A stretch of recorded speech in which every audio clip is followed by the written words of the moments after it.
정지 명령이 내려진 한빛원전 1호기는 열출력이 제한치를 초과했지만 이런 사실이 보고되지 않은 채 12시간 가까이 가동됐습니다.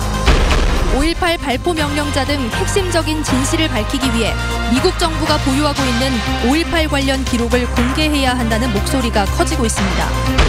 광주 도시철도 2호선이 상반기에 착공되기 어려울 것으로 보입니다. 정부와의 협의가 덜 끝났고 7월에 열리는 세계 수영대회도 변수입니다.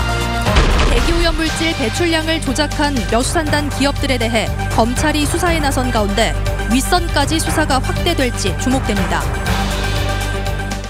여러분 안녕하십니까? 광주 MBC 뉴스데스크입니다. 한빛원전 1호기에 대한 원자력안전위원회의 특별조사가 본격적으로 시작됐습니다. 조사의 핵심은 원자로의 열출력이 제한치를 넘었는데도 왜 곧바로 정지하지 않았냐입니다. 조사 결과 원전 측은 이상 징후를 발견하고도 원자로를 정지하기는커녕 다른 사고를 조사하러 나올 때까지 보고조차 하지 않은 것으로 드러났습니다. 보도에 우종훈 기자입니다. 재가동을 앞두고 시험 가동을 하던 한빛원전 1호기의 주급수 펌프가 멈춘 건 지난 10일 오전 10시 30분쯤. 원자력안전위원회 조사에 따르면 이때 1호기의 열출력은 제한치인 5%를 3배나 초과한 18%로 높아진 상태였습니다. 한수원의 운영기술 지침대로라면 즉시 수동으로 정지됐어야 했습니다. 열출력을 초과한 상태로 원자로 가동을 계속할 경우 핵연료의 온도가 지나치게 높아져 안전에 영향을 미칠 수 있습니다. 하지만 한빛원전은 원안 위에 주급수 펌프가 멈춘 사실만 보고하고 열출력이 초과한 사실은 보고하지 않았습니다. 오후 4시 전문 조사기관이 1호기 급수 펌프가 멈춘 이유를 조사하러 와서야 열출력이 제한치를 넘은 사실을 알았습니다. 가동을 멈춰야 할 시점을 이미 6시간이나 넘긴 이후였습니다. 저희는 이제 조사를 하는 과정에서 그걸 인지를 했고, 발전소는 자기네들은 계속 운영을 하는 관점에서 자기네들은 그게 넘지 않은 것으로 판단하고 있었기 때문에. 그 뒤에도 열출력 측정값을 놓고 한빛원전과 조사기관이 논쟁을 벌이다 결국 급수 펌프가 멈춘 지 12시간 가까이 지나서야 원자로 가동을 정지했습니다. 무조건 보수적으로 가야 되는 거예요. 안전 아닙니까? 안전 규제기관이 그렇게 했다면 당연히 그 서는 게 맞습니다. 더욱이 한빛원전은 1호기 시험 가동 중 제어봉 조작이 정상적이지 않다는 사실을 알고도 무리하게 출력을 올린 것으로 조사됐습니다. 한빛원전은 이에 대해 열출력 값을 측정하는 방식이 조사기관과 달랐을 뿐 의도적으로 은폐하려던 것은 아니었다고 말했습니다. 또 열출력이 제한치를 넘긴 직후 곧바로 안정화돼 사고로 이어질 우려는 없었다고 해명했습니다. 원안위는 한빛 1호기의 관리자와 작업자 등을 상대로 수사를 벌여 관련 법령을 어긴 부분에 대해 처벌할 계획입니다. MBC 뉴스 우종훈입니다. 핵없는 세상 광주 전남 행동은 한빛원전 1호기의 사용 정지 명령이 내려진 것은 핵발전소가 부실 운영되고 있음을 보여준다며 수명이 얼마 남지 않은 한빛 1호기를 폐쇄하라고 촉구했습니다. 또 경납철판에서 공국 등 부실 시공의 흔적이 발견된 한빛 3, 4호기도 조기 폐쇄해야 한다고 주장했습니다. 39년 전 오늘은 전남도청 앞에서 집단 발포가 있었던 날입니다.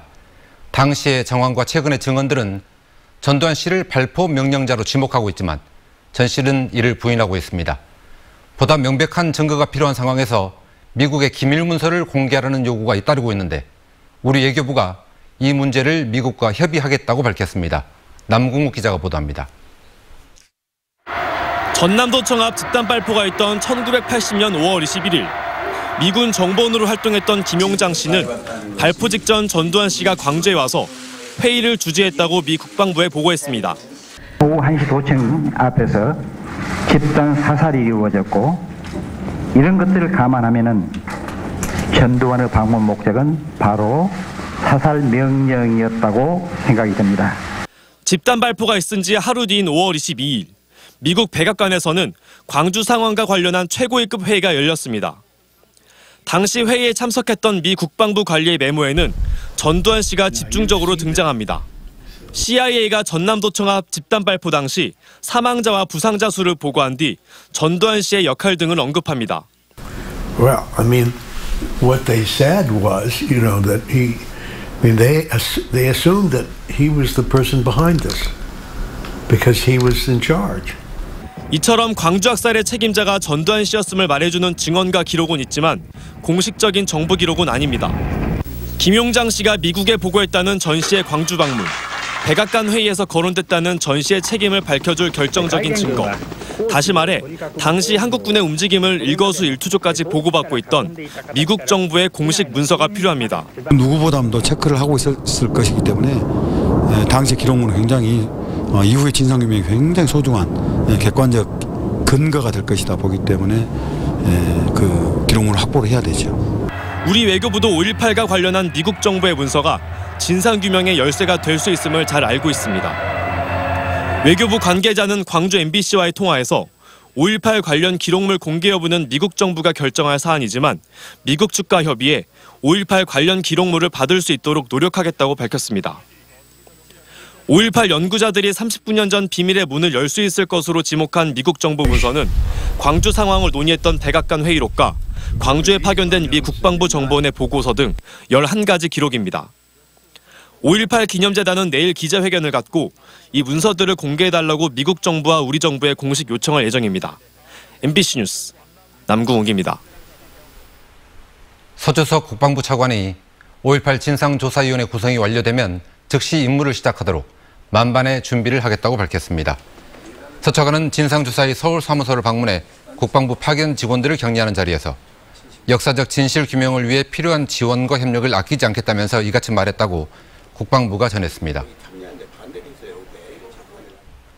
광주도시철도 2호선 공사는 아무래도 당초 계획했던 상반기에는 어려울 것 같습니다. 정부와의 협의가 덜 끝났고 세계 수영대회 기간에 공사를 하는 것도 부담이기 때문입니다. 다만 착공식만 6월에 할 가능성은 있습니다. 송정근 기자입니다. 지난해 11월 공론화를 거쳐 건설 찬성 공고안이 제출된 광주시 도시철도 2호선. 16년간의 논쟁에 종지부를 찍게 되면서 2호선 건설에 찬성한 시민들은 하루빨리 개통되길 바라고 있습니다. 저희가 버스 타러 나오면 너무 머니까 교통이 너무 막혀요. 집 앞에가 봉선동이라서 막히니까 양왕교까지 나와서 타야 돼요. 여기 지하철을. 그냥 그게 너무 불편하더라고요. 광주에서 좀 다닐 곳은 많은데 지하철이 많이 발달돼 있지 않잖아요. 그래가지고 좀 빨리 발달이 돼가지고 여기저기 다닐 수 있었으면 좋겠습니다. 광주시는 올 상반기 안에 1단계 공사를 시작한다는 계획을 세웠지만 착공식이 늦어질 가능성이 높아졌습니다. 2조 1,900억 원가량의 사업비를 놓고 기획재정부와 협의하고 있는데 이 과정이 늦어지고 있기 때문입니다. 기재부는 지하철 굴착 깊이 등 광주시가 제출한 설계가 적정한지 여부를 따지고 있는 것으로 알려졌습니다. 또 기재부와 협의가 끝나더라도 사업자 선정을 위해 40일간의 공고기간을 거쳐야 하는 등 앞으로 남은 행정 절차를 진행하는 데도 시간이 상당히 걸릴 것으로 예상되고 있습니다. 오는 7월 개막하는 수영대회도 변수입니다. 7월과 8월에는 수영대회가 열리기 때문에 착공을 하더라도 교통혼잡 최소화를 위해 사실상 제대로 된 공사를 진행하기 어려워 보입니다. 광주시는 조만간 기재부와의 협의가 마무리될 것으로 보인다며 사업자 선정 등을 빨리 진행해 6월에 착공식을 열 계획이라고 밝혔습니다. 저희들이 할 것은 다 해서 우리가 제출을 해드렸기 때문에 다만 이제 종사비만 떨어지면은 국토부에서도 뭐 사업계획 승인이라든지 이런 것은 순조롭게 이루어질 것으로 저희들은 기대를 하고 있습니다. 우여곡절 끝에 추진되는 도시철도 2호선이 광주시의 계획대로 2025년까지 모두 마무리 지을 수 있을지 관심이 모아지고 있습니다. MBC 뉴스 송정근입니다.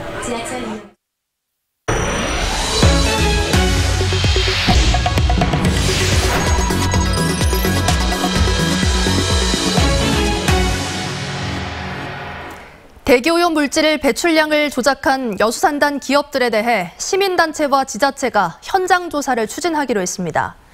불법 조작 기업들에 대한 검찰의 수사가 윗선까지 확대될지도 관심입니다. 보도에 문영철 기자입니다. 지자체와 시민사회단체 등으로 구성된 민관협의체 2차 회의에서는 대기오염 물질 불법 배출업체에 대한 합동조사 계획 등이 논의됐습니다. 협의체는 여수산단 내 위반 사업장에 대해 자체 조사반을 투입해 현장 확인을 진행하기로 했습니다. 주민들에 대한 건강 영향 평가와 관련해서는 과거 수차례 조사에서 뚜렷한 인과관계를 확인하지 못한 만큼 이번엔 조사 기법과 방식을 바꿔야 한다는 의견이 제시됐습니다. 시민사회단체가 참여를 해달라. 그다음에 치료 방안까지 여기 포함됐으면 어떠냐 이런 말씀을 해주셨습니다. 다만 피해 지역을 어디까지 포함시킬지를 두고 참석자들 간의 의견이 엇갈렸고 회의 자료가 미리 공유되지 않았다는 지적도 나왔습니다. 산단 입주업체 관계자들은 최근 진행된 검찰의 압수수색 등을 이유로 이번 회의에 참석하지 않았습니다. 결국 협의체가 요구한 기업 차원의 대책은 빨라야 3차 회의에서나 확인할 수 있게 됐습니다. 한편 검찰은 지난주 여수산단 기업들을 대상으로 압수수색을 벌인 데 이어 관계자들을 소환해 수사를 이어가고 있습니다. 검찰이 관련 증거를 확보하는 과정에서 일부 기업에 대해선 임원실까지 압수수색한 것으로 알려져 수사가 확대될 가능성도 배제할 수 없습니다. 검찰은 압수한 자료와 업체 관계자들의 진술을 바탕으로 배출농도 조작 과정에서 윗선이 직간접적으로 개입했는지 묵인 또는 방조가 있었는지 등도 파악할 예정입니다. MBC 뉴스 문형철입니다. 도시재생과 청년 창업을 연계한 사업들이 곳곳에서 추진되고 있는데요. 목포에서도 이런 사업이 추진됐는데 예비 창업자를 선정하는 과정에 위법이 있었다는 법원 판결이 나와 파장이 일고 있습니다. 김양훈 기자가 취재했습니다. 그동안 비어있던 목포 원도심 상가에 음식점과 문화예술 공간들이 들어섰습니다. 목포시가 2년 전 시행한 청춘 창업 지원 사업을 통해 들어온 창업자들로 40여 개 청춘 점포가 운영 중입니다. 창업자 선정 과정에서 청년들에게는 3점의 가점이 부여됐는데 심사 과정과 공모 당시 가점 연령이 다르게 적용됐습니다. 우리 한국식 나이로 20대부터 40세까지로 해놓으면은 이렇게 심사할 때 좀 도움이 되지 않을까 이렇게 해가지고. 광주지법 제1행정부는 A씨 등 13명이 목포시장을 상대로 낸 창업자 선정 처분 취소 청구 소송에서 원고 승소 판결을 했습니다. 재판부는 선정된 예비 창업자와 대기자들 가운데 16명이 목포시가 스스로 설정한 가점 기준에 위배되는 가점을 부여받았다고 지적했습니다. 이어 청춘 창업 지원 사업 예비 창업자 선정 처분을 취소하라고 판결했습니다. 목포시는 곧바로 항소 준비에 들어갔습니다. 심사 기준에 일부 문제가 있기는 하지만 창업자들이 건물주 등과 이미 계약을 맺었고 사업이 마무리 단계여서 현실적으로 취소가 어려운 점을 강조한다는 계획입니다. 목포 청춘 창업 지원 사업에는 임대 보증금과 내부 인테리어 지원 등의 명목으로 22억여 원의 국비와 지방비가 투입됐습니다. MBC 뉴스 김양훈입니다. 광주시 교육청은 희망교실 예산을 횡령한 혐의를 받고 있는 광주 모 초등학교 교사 A씨에 대해 수사를 의뢰했습니다. 시교육청은 이 교사가 수년 동안 희망교실 예산을 개인적인 용도로 사용한 것으로 보고 검찰에 수사를 의뢰하는 한편 징계위원회에도 중징계 처분을 요구했습니다. 오늘 오전 11시 30분쯤 곡성군 옥과면의 한 도로에서 21살 오모 씨가 몰던 승합차가 뒤집어졌습니다. 이 사고로 차에 타고 있던 20살 박모 씨가 크게 다쳐 병원으로 옮겨졌지만 의식이 없는 상태고 나머지 6명도 병원에서 치료를 받고 있습니다.